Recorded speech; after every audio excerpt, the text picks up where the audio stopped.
জাহানারা ইসলাম একটা সময় মহিলা পেস ইউনিটকে নেতৃত্ব দিতেন, লিড দিতেন। জাহানারা ইসলামকে দেখেই হয়তো অনেক মেয়ে স্বপ্ন দেখতো যে জাহানারা আপুর মতো একজন আমি পেসার হব, তার মতো ইন সুইং করবো, আউট সুইং করবো, তার মতো গতিময় পেসার হব।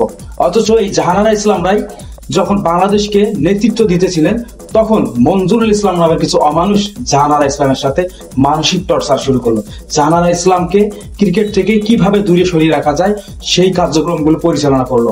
জাহানারা ইসলামকে তারা কিভাবে ক্রিকেট এবং ক্রিকেটের আশেপাশে থাকতে দিবে না, তারা সেই পরিকল্পনাটা শুরু করলো এবং সেখানে তারা সফল হলেন। বিশেষ করে মঞ্জুরুল ইসলাম মানুষদের মতো মানুষ যদি বাংলাদেশের ক্রিকেটের আশেপাশে থাকে তাহলে আমি গ্যারান্টি দিয়ে বলতে পারি, গ্যারান্টি দিয়ে লিখতে পারি, কখনো বাংলাদেশের ক্রিকেট আগাবে না। কারণ সিন্ডিকেটের কাছে ভালো ভালো যারা ক্রিকেটার আছেন, বিশেষ জাহানারা ইসলামের মতো যারা ক্রিকেটার আছেন, তারা যদি হারিয়ে যায় তাকে নেতৃত্ব দিবে কে? বাংলাদেশকে নেতৃত্ব শূন্য করার জন্য এই মঞ্জুরুল ইসলামরা মাঠে নেমেছেন। এই মঞ্জুরুল ইসলামদেরকে ক্রিকেট থেকে দূরে সরে রাখতে হবে।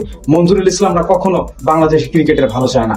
তারা চায় মেয়েদেরকে ব্যাট টাচ করতে, তারা চায় মেয়েদের সাথে শয্যাসঙ্গী হতে। জাহানারা ইসলামকে আমি জানি না, কথার কথা বলতেছি, জাহানারা ইসলামকে না জানি কত এরকম বাজে প্রস্তাব দেওয়া হয়েছিল।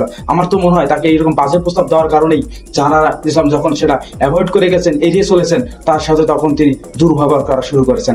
জাহানারা ইসলাম একজন সাহসী ক্রিকেটার, তার মতো ক্রিকেটার এইগুলো বলেছে তাকে অনেক ধন্যবাদ। কারণ তিনি বলেছেন এইসব মানুষের, এইসব লোকদের মুখ যদি উন্মোচন আজ না হতো তাহলে দিনের পর দিন এরা এই অপকর্মগুলো চালিয়ে যেত।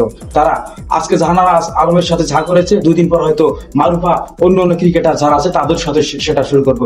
আমি বিসিবির কাছে পার্সোনালি রিকোয়েস্ট করব, এই মঞ্জুরুল ইসলামের মতো যারা অমানুষ আছে তাদেরকে ক্রিকেট থেকে দয়া করে সরিয়ে রাখুন। আপনারা যদি এইসব মানুষকে ক্রিকেটের সাথে জড়িত রাখেন তাহলে ক্রিকেটের কোনোদিন ভবিষ্যৎ অন্ধকার, কোনোদিন ক্রিকেট উন্নতি করতে পারবে না।